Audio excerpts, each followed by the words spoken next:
Hi everyone.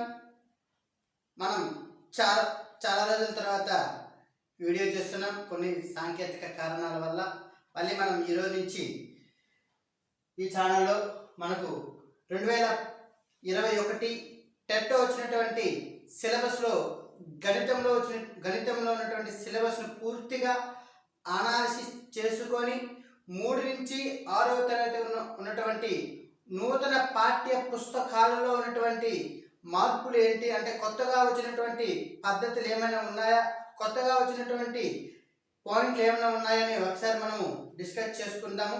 అదేవిధంగా మనకు AP TET 2021లో వచ్చినటువంటి సిలబస్లో మనకు స్ట్రక్చర్ సేమ్, మనకు మ్యాథ్స్ 24 మార్కులు, కంటెంట్ 24 మార్కులు ప్లస్ అదేవిధంగా మెథడు 6 మార్కులు కలిపి మొత్తము 30 మార్కులు రావడం జరుగుతుంది. ఈ కంటెంట్ విషయానికి కానీ మనకు వస్తే కంటెంట్ని మొత్తం మనకు తెలుసు ఎన్ని యూనిట్లు ఉంటాయంటే 6 యూనిట్లు ఉంటాయి. సో ఈసారి ఏం చేశాడు, యూనిట్లని జిగ్జాగ్గా చేశాడే తప్ప మొత్తం మనకు ఉన్నవి 6 యూనిట్లే.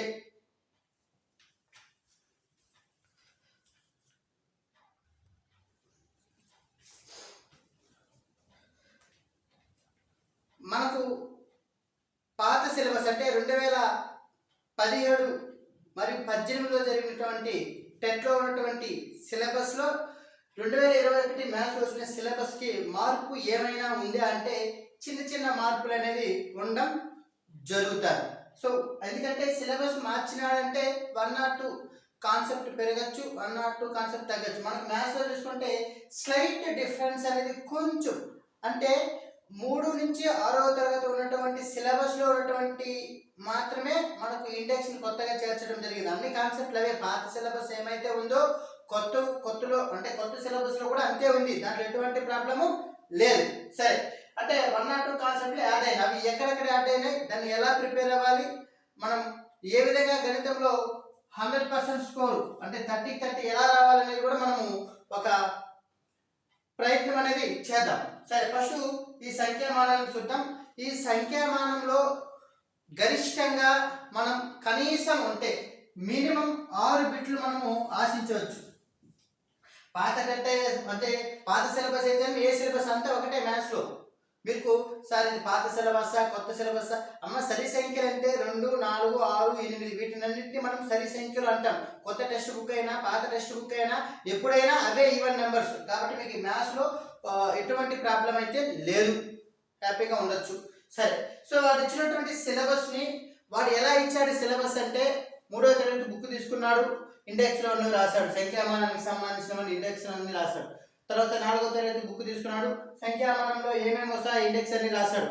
అట్లా 8వ తరగతి వరకు రాయడం జరిగింది. అంటే ఒక ఆర్డర్లో ఇవ్వలేవాడు. ఏం చేశాడు, 3వ తరగతి తీసుకున్నాడు, సంఖ్యామానంలో వచ్చేవన్నీ రాశాడు. 4 తీసుకున్నాడు, అలాగే చేశాడు. 5వ తరగతి సంఖ్యామానంలో ఏ చాప్టర్లు వస్తాయి ఆ సబ్ టాపిక్స్ అంతా తీసి మనకు సిలబస్కి ఇవ్వడం జరిగింది. ఇప్పుడు నేను ఏం చేస్తున్నానంటే ఈ సిలబస్ని ఒక తార్కిక క్రమ పద్ధతిలో అమర్చాడు. అంటే సంఖ్యామానంలో వాడిచ్చినటువంటి సిలబస్నే మనం ఒక తార్కిక క్రమంలో అమర్చి దాన్ని ఈ తార్కిక క్రమంలో నేర్చుకుంటే మనకు తార్కిక ఆలోచనలు కూడా పెంపొందుతాయి. అంటే సరళం నుంచి సంక్లిష్టం వైపు వెళ్తాం. ఏ టాపిక్ నేర్చుకున్న తర్వాత మరొక టాపిక్ నేర్చుకోవాలనే విషయం మనం తెలుసుకోవాలి. ఎందుకంటే మనకు గురిజాలు తెలియకుండానే కాసాగు కనుక్కోలేదు, దాని యొక్క అవగాహన కూడా రాదు.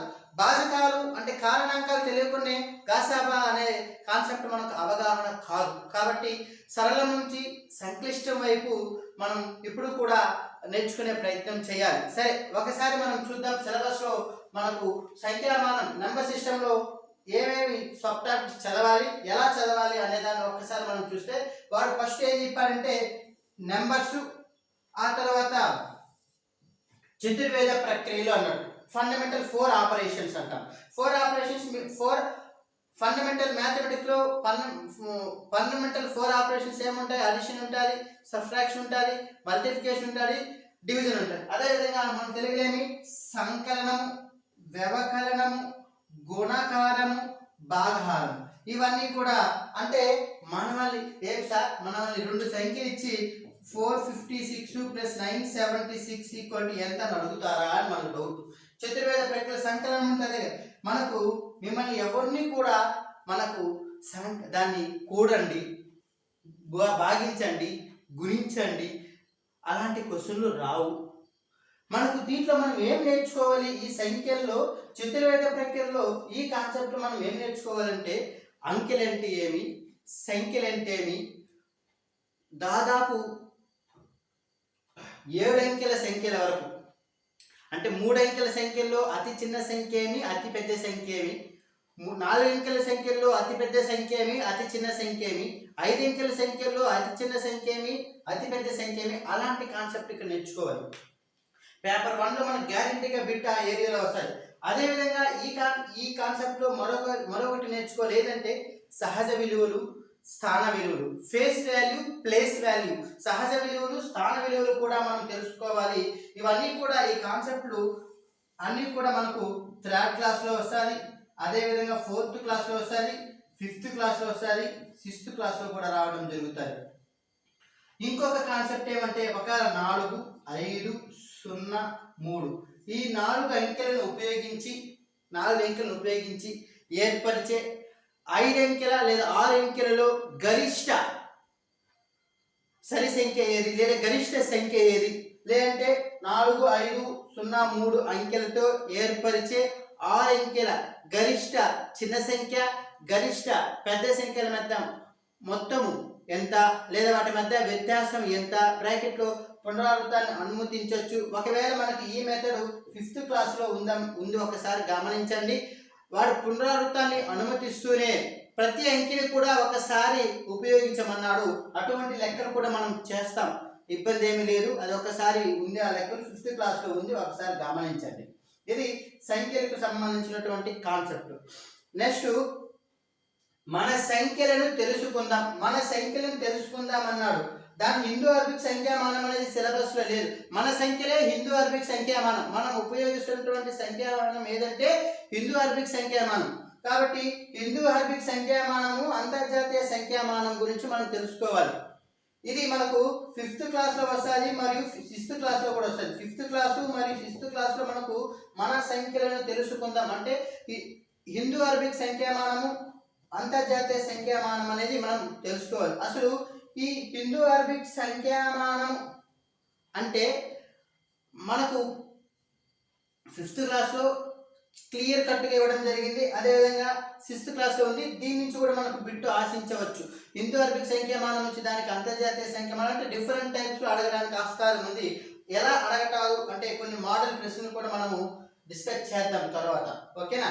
సరే, నెక్స్ట్ సహజ సంఖ్యలు అంటే ఏమి, పూర్ణాంకాలు అంటే ఏమి, రుణ సంఖ్యలు అంటే ఏమి, పూర్ణ సంఖ్యలు అంటే ఏమి, అకరణీయ సంఖ్యలు, ఇది మనకు ఇచ్చినటువంటి సిలబస్. 3 కాన్సెప్ట్లు చూద్దాం. 3 కాన్సెప్ట్ మనం వాస్తవంగా మనం ఎలా ఏమనొచ్చు అంటే సంఖ్యా సమితి అనుకోవచ్చు. సంఖ్యా సమితి దీంట్లో ఇంక మనకు కరణీయ సంఖ్యలు అనేది 9th క్లాస్లో వస్తుంది, వాస్తవ సంఖ్యలు అనేది 10th క్లాస్లో రావడం జరుగుతుంది. సరే, ఈ సహజ సంఖ్యలు, పూర్ణాంకాలు అనేది మనకు 6th క్లాస్లో వస్తాయి. పూర్ణ సంఖ్యలు, రుణ సంఖ్యలు కూడా మనకు 6th క్లాస్లో వస్తాయి. At the same time 7th కూడా రావడం జరుగుతుంది. ఈ అకరణీయ సంఖ్యలు ఏ తరగతిలో వస్తుంది సార్ అంటే 7th వస్తాయి. అదేవిధంగా 8th క్లాస్లో ఫస్ట్ చాప్టరే అకరణీయ సంఖ్యలు 8th క్లాస్లో. మనకు 7th క్లాస్లో పూర్ణ సంఖ్యల్లో మనకు అకరణీయ సంఖ్యలు లాస్ట్లో వస్తాయి. అర్థమవుతుందా? ఇది మనకు దీంట్లో మనం నేర్చుకోవాల్సింది ఏంటంటే,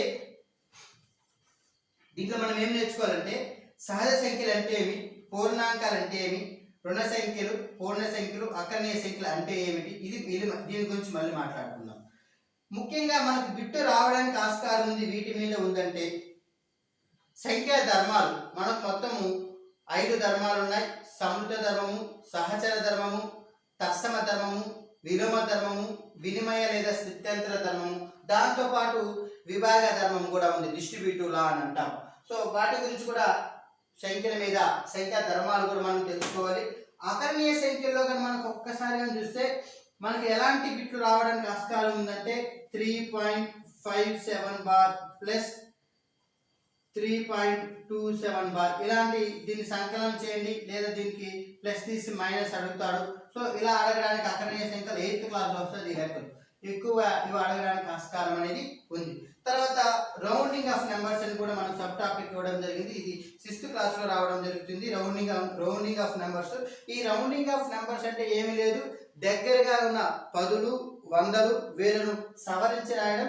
దీని నుంచి బిట్ రావడం అనేది కొంచెం ఈజీగా అడగాలి అనిపించినప్పుడు 764కి దగ్గరగా గల 100లేమి అంటే 750 కన్నా ఎక్కువ ఉంది కాబట్టి ఇది మనకు 800 అనేది రావడం జరుగుతుంది. సో అలాంటి బిట్లు రాకపోవచ్చు, అది చిన్న చిన్న బిట్లు కాబట్టి దీని నుంచి మనం ఏం ఆశించాల్సిన అవసరము లేదు. తర్వాత మనకు కొంచెం ఇంపార్టెంట్ కాన్సెప్ట్ కానీ వెళ్తే సంఖ్యలతో ఆడుకుందాం అన్నాడు, ప్లేయింగ్ విత్ నంబర్స్ అన్నాడు. అసలు సంఖ్యలతో ఆడుకుందామని హెడ్డింగ్, దాంట్లో చాలా ఉన్నాయి సబ్ టాపిక్స్. అసలు ప్రధాన సంఖ్యలు సంయుక్త సంఖ్యలు ఇది ఎక్కడ వస్తుంది సార్ అంటే 5th క్లాస్లో వస్తుంది, అదేవిధంగా 6th క్లాస్లో కూడా వస్తుంది. 5th క్లాస్ మరియు 6th క్లాస్లో మనకు ప్రధాన సంఖ్యలు సంయుక్త సంఖ్యలు అనేది రావడం జరుగుతుంది. అదేవిధంగా మనకు ఒకసారి కానీ గమనిస్తే సాపేక్ష ప్రధాన సంఖ్యలు కవల ప్రధాన సంఖ్యలు అన్నాడు. సాపేక్ష ప్రధాన సంఖ్యలు అంటే పరస్పర ప్రధాన సంఖ్యలు. కవల ప్రధాన సంఖ్యలు అంటే మీకు తెలుసు, ఏదైనా 2 ప్రధాన సంఖ్యల మధ్య తేడా 2 అయితే ఆ సంఖ్యలను కవల ప్రధాన సంఖ్యలు అంటాం.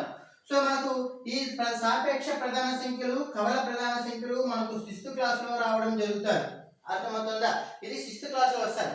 సార్ ఇంతేనా సంఖ్యల గురించి నేర్చుకోవాలంటే ఇంకా నేర్చుకోవాల్సినవి ఉన్నాయి, వాటి సిలబస్ ఇవ్వకపోయినప్పటికీ మనకు 6th క్లాస్లో ఉన్నాయి. త్రిభుజ సంఖ్యలు అంటే ఏమి, దీర్ఘ చతురస్ర సంఖ్యలు అంటే ఏమి, చతురస్ర సంఖ్యలు అంటే ఏమి, రేఖీయ సంఖ్యలు అంటే ఏమో కూడా నేర్చుకోవాలి మనం.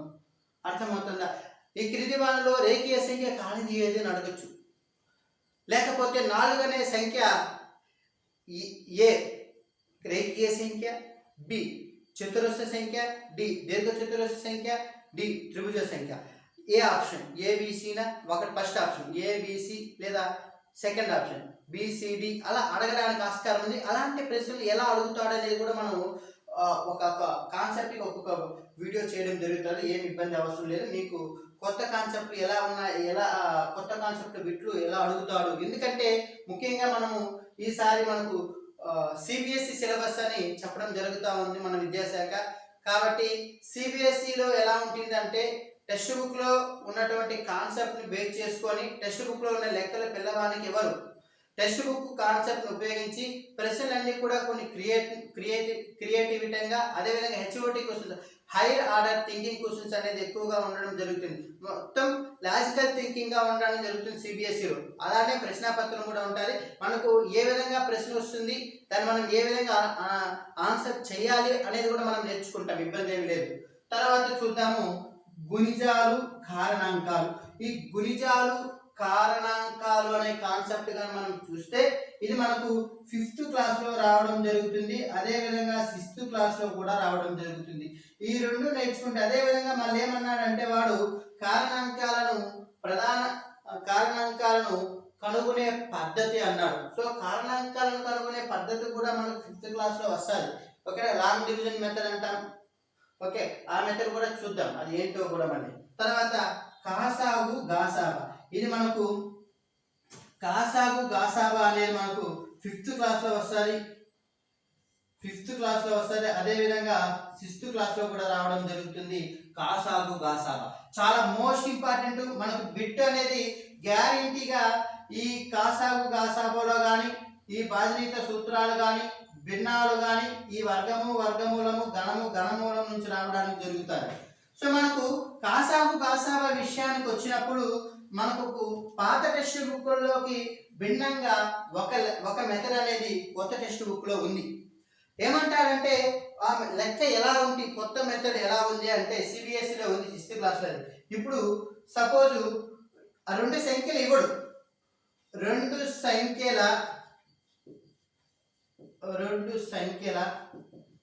కాసాగు 48 అయితే క్రింది వాణిలో ఆ 2 సంఖ్యల గాసాబా కాగలిగినది కాగలిగినది అలా ఇవ్వడం జరుగుతుంది. అంటే ఇక్కడ మనకు తెలుసు, మనకు కాసాగు గాసాబాకు మధ్య సంబంధం ఏంటి? ఏవైనా రెండు సంఖ్యలు ఏ కామా బి అనుకుంటే వాటి కాసాగు ఎల్, గాసాబా గాని జి అయితే వాటి మధ్య సంబంధం ఎలా ఉంటుంది? ఆ రెండు సంఖ్యల లబ్ధము వాటి కాసాగు గాసాబాల లబ్ధానికి సమానము. Is right. ఇది మనకు తెలుసు. ఇప్పుడు 6th క్లాస్లో మీరు కావాలంటే చూడండి, 6th క్లాస్ న్యూ టెక్స్ట్ బుక్లో గాసాబు కాసాబాలో లాస్ట్ ఎక్సైజ్లో రెండు లెక్కలు ఇలా ఉన్నాయి. లేదంటే రెండు సంఖ్యల గాసాబా ఇస్తారు, క్రింది వాణిలో కాసాగు కాగలిగినది లేనిది ఏది, కాగలిగేది ఏది, అలాంటి లెక్కలు కూడా మనం చూద్దాం. నెక్స్ట్ వీడియోలో ఇలాంటి ఇంపార్టెంట్ మెథడ్స్ కొత్తగా ఏ మెథడ్స్ వచ్చినాయి అనేవి కూడా మనం క్లియర్గా ఇక్కడ మనం ఎక్స్ప్లెయిన్ చేయడం జరుగుతుంది. ఇబ్బంది ఏం లేదు. ఓకే, ఈ వీడియోలో సిలబస్ అంటే ఏమిటి, సిలబస్ మీద మనం అవగాహన మాత్రమే అవగాహన మాత్రమే కల్పిస్తున్నాను నేను. తర్వాత బాధ్యత సూత్రాలు. ఈ బాధ్యత సూత్రాలు చాలా ఇంపార్టెంట్. ఇది బాధ్యత సూత్రాలు ఎక్కడెక్కడ వస్తుందంటే 5th క్లాస్లో వస్తుంది, 6th క్లాస్లో వస్తుంది, at the same time 8th క్లాస్లో కూడా బాధ్యత సూత్రాలు వస్తాయి. 6th క్లాస్లోను 5th క్లాస్లో ఇక్కడ కొత్తగా మనకు కొత్త టెక్స్ట్ బుక్లో అంకమూలం అంటే ఏమి అని ఇవ్వడం జరిగింది. అంకమూలం అంటే ఏమి? ఒక సంఖ్యలోని అంకెలను సంకలనం చేస్తూ పోతే ఒక అంకె వరకు సంకలనం చేస్తూ పోతే వచ్చే అంకెనే ఆ సంఖ్య యొక్క అంకమూలము అంటారు. సపోజ్ 363 యొక్క అంకమూలము. ఏం చెప్తున్నాను? ఈ సంఖ్యలోని అంకెలను ఒక అంకె వచ్చేంత వరకు సంకలనం చేస్తూ పోవాలి. అంటే 3 + 6 + 3 ఎంత వస్తుంది? 3 × 6 9, 9 ఒక 3 12. మళ్ళీ దీన్ని సంకలనం ఒక అంకె వచ్చేంత వరకు సంకలనం చేయాలి. 1 + 2 = 3. రైట్. అప్పుడు 363 యొక్క అంక మూలం ఎంతంటే 3. ఆ యొక్క డెఫినేషన్ కూడా కొత్త టెక్స్ట్ బుక్లో ఉంది. 5వ తరగతిలో, 6వ తరగతిలో ఉంది బాధ్యత సూత్రాలు. 7వ తరగతిలో లేదు మనకు. 5, 6, 8వ తరగతిలో మనకు బాధ్యత సూత్రాలు అనేది ఉంది. సో బాధ్యత సూత్రాల్లో ప్రశ్న ఏ విధంగా వస్తుంది, కొన్ని ఇంపార్టెంట్ మెథడ్స్ కూడా మనం డిస్కస్ చేద్దాం. తర్వాత భిన్నాలు, దశాంశ భిన్నాలు. సరే, ఈ భిన్నాలు దశాంశ భిన్నాలు ఏ తరగతిలో వస్తుందంటే, భిన్నాలు అనే కాన్సెప్ట్ గా చూస్తే భిన్నాలు 4th క్లాస్లో వస్తుంది, 5th లో వస్తుంది, 6th క్లాస్లో వస్తుంది, 7th క్లాస్లో కూడా వస్తుంది. మనకు కొత్త టెక్స్ట్ బుక్ లో ఇక్కడ ఏమంటే భిన్నాల యొక్క హిస్టరీ అడిగాడు. భిన్నాలని ఇంగ్లీష్లో ఏమంటారు? ఫ్రాక్షన్స్ అంటారు.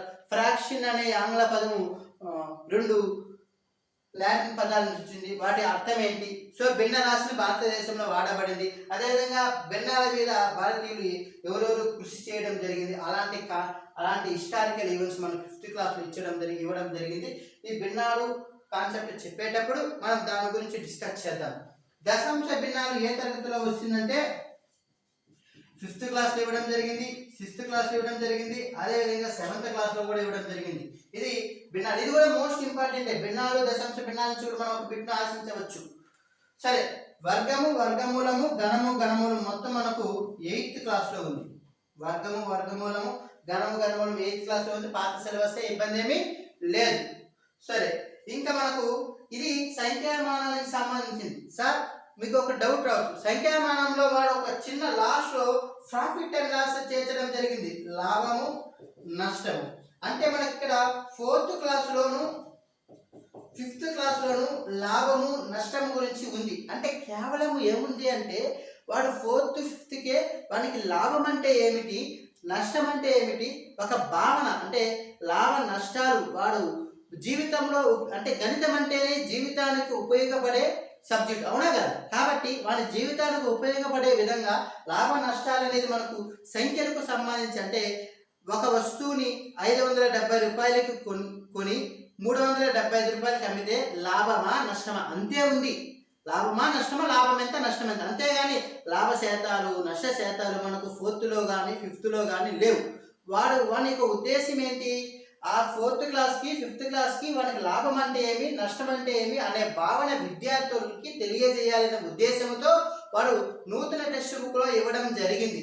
అంతే తప్ప మనం ఈ లాభ నష్టాలని ఇక్కడ ఇచ్చాడు కాబట్టి మనం సంఖ్యామానంలోనే నేర్చుకుంటామంటే కుదరదు. ఎందుకంటే లాభ నష్టాలు, లాభ శాతం కలగాలన్నా శాతం అనే కాన్సెప్ట్ నేర్చుకున్న తర్వాత మనం లాభము నష్టం నేర్చుకుంటే సరిపోతుంది. కాబట్టి ఈ కాన్సెప్ట్ మనం అంకగణితంలో చెప్తేనే అది బాగుంటుంది. అర్థమవుతుందా? సో ఇంకా మనకు దీంట్లో సంఖ్యామానంలో కొత్తగా ఏమన్నా ఉన్నాయంటే శాస్త్రవేత్తలు ఉన్నారు. మనకు నూతన టెక్స్ట్ బుక్లో మనకు 3 శాస్త్రవేత్తలు కొత్తగా రావడం జరిగింది. శకుంతలాదేవి రీసెంట్గానే మరణించింది. కర్ణాటక రాష్ట్రానికి చెందిన మహిళ. ఈమెను మనము మానవ కంప్యూటర్ యంత్రం అని పిలుస్తాం, హ్యూమన్ కంప్యూటర్ అని పిలుస్తాం. శకుంతలాదేవి గురించి మనకు 3వ తరగతిలో ఉంది.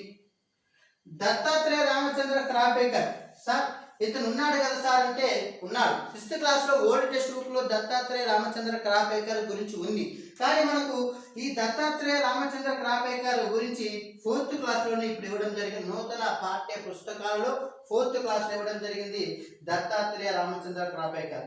సో ఇతను 4th క్లాస్లో చాలా ఇంపార్టెంట్. 6174 మనం దత్తాత్రేయ రామచంద్ర క్రాపేకర్ స్థిరాంకం అంటారు. ఇది ఎలా వచ్చిందని కూడా మనం నెక్స్ట్ వీడియోలో తెలుసుకుంటాం. ఆ తర్వాత శ్రీనివాస రామానుజన్ 6th క్లాస్లో ఉంది. సో అతని గురించి మనకు ఆల్రెడీ మనం నేర్చుకున్నాం. బ్రహ్మగుప్తుడి గురించి కూడా మనకు 6th క్లాస్లో పూర్ణ సంఖ్యలు అనే చాప్టర్ దగ్గర బ్రహ్మగుప్తుడి గురించి కూడా ఉండడం జరిగింది. సో బ్రహ్మగుప్తుడి గురించి కూడా మనం నేర్చుకోవాలి. శాస్త్రవేత్తల గురించి కూడా నేర్చుకోవాలి. ఎందుకంటే టెట్లో మనకు శాస్త్రవేత్తలు ఈసారి ఇది మెథడాలజీ కదా సార్ అంటే మెథడాలజీలో లేకపోయినా శ్రీనివాస రామానుజన్ లేదు, కానీ శ్రీనివాస రామానుజన్ బిట్టు రావచ్చు. క్రాపేకర్ స్థిరాంకం 6174 సెకండ్ టైం జరిగిన టెట్లో ఒక సెక్షన్ వరకు అడిగిన బిట్టు. సో శాస్త్రవేత్తలు కూడా మనం నేర్చుకోవాలి. టెక్స్ట్ బుక్లో ఏమైతే ఉందో అది నేర్చుకోవాలి. ఇది మనకు సంఖ్యామానానికి సంబంధించినటువంటి పూర్తి సిలబస్ సమాచారం. ఈ విధంగా మనం 6 యూనిట్లు కూడా మనం ఇప్పుడు ఒక యూనిట్ అయిపోయింది. రిమైనింగ్ 5 యూనిట్లు కూడా సిలబస్లో ఏముంది అని చూసిన తర్వాత ఒక్కొక్క యూనిట్లో ఇంపార్టెంట్ కాన్సెప్ట్ కొత్తగా ఏమైనా వచ్చినాయా దాని గురించి మనము చర్చించుకుందాం, వీడియోలు చేద్దాం. ఓకేనా? సో టెట్ ఎప్పుడైనా రావచ్చు. ఒకటి గుర్తుపెట్టుకోండి, సిలబస్ ఇచ్చిన తర్వాత మనం చేయాల్సిన ఫస్ట్ పని ఏమిటంటే చదవండి. ఇబ్బంది ఏం లేదు. ఓకేనా? రైట్.